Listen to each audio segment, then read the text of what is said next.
Expected storyline, 364 for 4 for India. We knew coming back to the comforts of home, especially after winning the toss in a ground like Rajkot, would mean that the batsmen would enjoy themselves. And Prithvi Shaw led in his debut test innings. 134 of 154, partnership of 206 with Cheteshwar Pujara, who put on 86 in his home ground. Kohli not out 72, Rahane 41. Everyone but KL Rahul missing out. From the West Indies side, Shannon Gabriel, the pick of the bowlers. Those figures don't do his efforts justice, and Sherman Lewis with the wicket of Cheteshwar Pujara. Wickets shared between the spinners too. Ajit Agarkar and Courtney Walsh to look back at that day on ESPNcricinfo match day.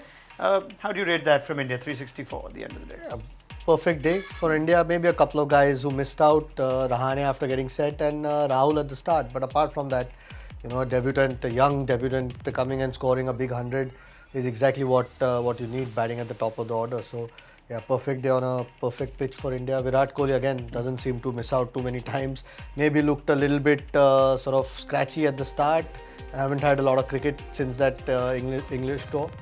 But you saw towards the end of that innings again his fluent best. So perfect day for India. I think West Indies perhaps could have kept the runs down a little bit, but tough conditions for the bowlers. Yeah, it seemed all too easy, Courtney. I don't know if you agree with me or not. I sympathise for the West Indies bowlers. How do you rate their performance and what's been a tough day after losing the toss? A very, very tough day. I mean, in India we knew it was going to be tough. I think that they came back well towards the end in terms of slowing down the rate a little bit and getting a couple of wickets. But on a nice batting track, I thought that they've stuck in there well and did well in the end. They could have probably, dried up runs a little bit more, but I mean, they play against a top-class team, number one team in the world, and at the end of the day, India dominated. They won the toss, they know the conditions well, and they play to their strength. And it's day one to India. At times, did you feel like it was too easy, even after that second session when they got a couple of wickets to perhaps claw themselves back or give them an opening? Was it too easy for Virat Kohli and Ajinkya Rahane early on? I thought that just after tea, I thought having a long off or a deep point, maybe to guys who were 7, 8 at that point, Rahane or 5 or 6, and Virat Kohli not too many either. So maybe those easy singles on offer could have probably been avoided by the West Indies. Maybe attacked with Gabriel, who was clearly the pick. Even in the last couple of overs, the pace was right up there. Really impressive in those conditions. Could have attacked those two when they were quite new into their innings. But those are little things you can pick up. But in conditions like these, eventually those are the things that matter. Yeah. Apart from that, I mean, those are really difficult conditions when you're missing two of your key bowlers or key members of your team in Kemar Roach and Holder. It's not going to help. So tough day for any bowling attack on that sort of pitch, especially against the Indian batting as formidable as they are in these conditions. Yeah, not just Holder the bowler, but perhaps Holder the captain even. Courtney, you'd go with that? At times, perhaps when you wanted West Indies to just strangle or at least attempt to make life a little harder as much as the conditions were against them, India found it a bit easy? Yeah, a little bit. But I mean, as I just said, point out as well, the attack was inexperienced. I mean, we have two guys playing 3 test matches between them. So that in itself, it's not going to be as well as you want it to be. And losing the captain is one thing, but then he has been the bowler who has been more consistent in terms of bowling lots of overs or less runs. So they have missed that experience from him as well. So it's always going to be tough. Probably a little bit too easy, but you can't be too critical on the guys on this type of wicket. And with the attack that we had in terms of the experience, maybe, as I just pointed out, we could have attacked a little bit more to two new batsmen, but it's tough conditions. All right, fair enough. No more on the bowlers. We'll give them a little bit of breather. In fact, before we talk about the batsmen, let's have a more detailed word in praise of Shannon Gabriel, who's had great form coming into this series, Courtney. But his first test in India and on this pitch on day one, he looked head and shoulders above the other bowlers too. By far. I mean, he showed guts, he showed determination, character. To have it to still be up there with speed at the last over of the day is something tremendous, and it shows that he's really putting in the work. He's fully fit, he's a lot more relaxed, he's enjoying his cricket, and he knows that he's the leader of the pack. You can tell that by his body language and the effort he's put in, and you can't fault him for that. I mean, he's giving it everything today. I don't know how he's going to feel tonight in terms of relaxing, but he needs to sort of refresh himself, because tomorrow is another day, and that's what Test cricket does to you. But today he was outstanding, he was quick, he was aggressive, and he was pretty consistent. His figures doesn't show the true reflection Fair enough. of probably how well he bowled. He's thinking till that last over. Yeah. Good couple of bouncers, good bouncer to Rishabh Pant, even though he got hit for 6. Yeah, and you want your strike bowlers to think wickets, Yeah. and he was trying, and especially towards the end of the innings. Okay, Rishabh Pant's, that's the way Rishabh Pant's going to play as well. But those were two good bumpers. He got hold of them. On another day, top edges those. So no, you could clearly see the difference in quality between him and the other bowlers. As inexperienced as they were, he's clearly the pick. I mean, on this pitch, to get a few to fly through and test your keeper, hit his gloves hard. Yes, Courtney, you had a point as well. Yes, I mean, he bowled a ball to Kohli Virat this evening that sort of he left alone, and you could see the way how Dowich took it. That's some pace, but it was still swinging in and good aggression. I mean, being hit for 6 in the last over, I didn't mind that because he had a chance. If it had wicket, would have been everybody would be saying, "Oh, well bowled," but these things happen. But he showed good aggression right through. All right, let's focus our attention on the batting now. India's batsmen, for all their problems and questions in England, are back in the comforts of home, but they needed to at least get among the runs, and most of them did. Let's start with Prithvi Shaw. It must be a very pleasing day for you at the cost of repeating ourselves, but 134, all that has been said about you, written about you in first-class cricket. Even if you get a flat track in Rajkot, you need to get those. If he would have got in a duck like he's a Mumbai guy, isn't he? Oh yes, please, let's soak that in. No, he must be pleased after that performance. At his age, okay, everyone's been talking about, he's already made the team for that last couple of tests in England, so he's on the verge of playing, and after Shikhar Dhawan and Vijay get left out, he's likely to make that 11. It probably be nice that he knew about it last evening, got himself more time to sort of prepare as well once you're playing. But you still have to go out and do it, and did it with a lot of class. Played the same way how he's got runs in first class cricket, or different formats that he's been playing.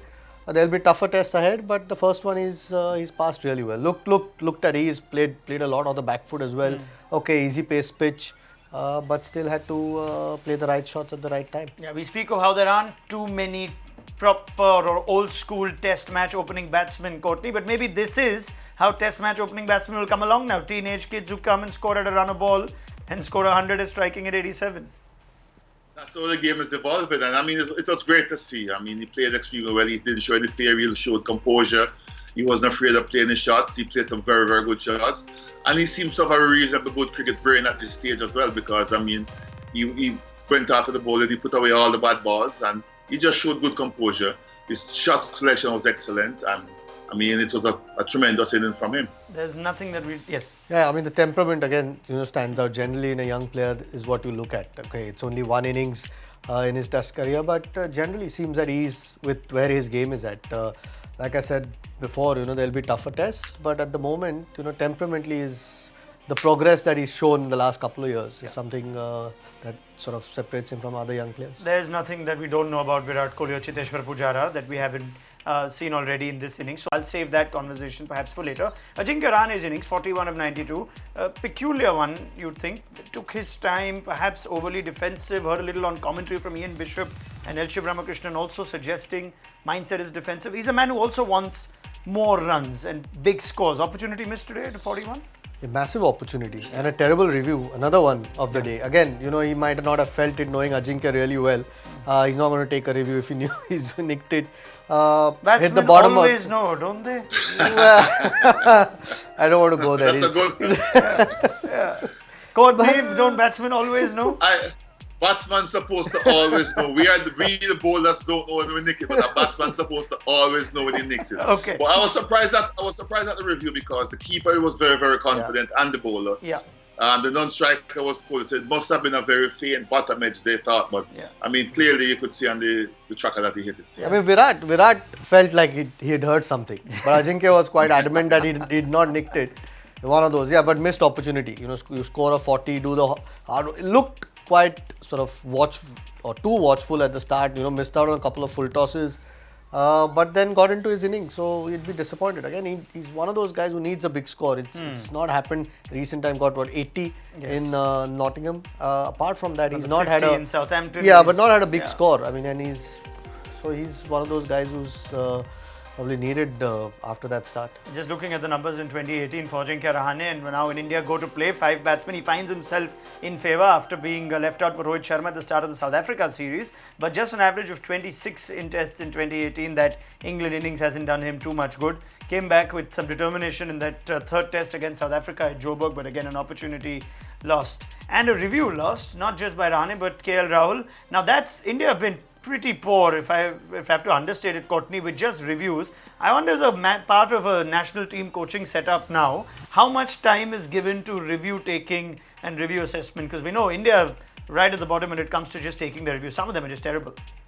Yeah, some of them are terrible. I mean, what most teams try to do is you have to judge your partner when you're batting, and your partner has to be honest and give it what he thought is fair. And when you're in the field, you got to judge mostly a wicket-keeper and the bowler. But on this occasion, as you say, Virat looked as if he thought he heard a noise. The batsman probably convinced him that he didn't think he hit it. So it was a very, very poor call. The LBW as well, I mean, you can't blame the youngster. He's playing his first test match. Exactly. He's going to say, well, if you're not sure, have a go. But so it was two different situations, difficult ones, but you've got to be a little bit more spot on with them in this day and age. Batsmen sometimes just are selfish. Sometimes. I'm waiting for one of you to say it.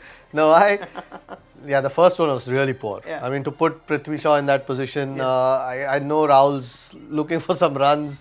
That was a poor. Even if it wasn't hitting middle stump, which it was always going to be umpire's call. It was a really poor one. Maybe in this context of this game, it might not hurt India. Yeah. But on other days, those two poor reviews might come and trouble them. When a decision goes against them, they won't have any left. Very well. We'll save all the rest of the chat for the pre-show tomorrow. Many thanks, Ajit Agarkar and Courtney Walsh. Enjoy a good night's sleep like the Indian batsmen would, and hopefully like the Windies bowlers would as well. We'll see you tomorrow for our pre-show just before the start of play on day 2. Do download the ESPNcricinfo mobile app for our extensive coverage around this India-West Indies test and everything else from the world of cricket. Bye-bye.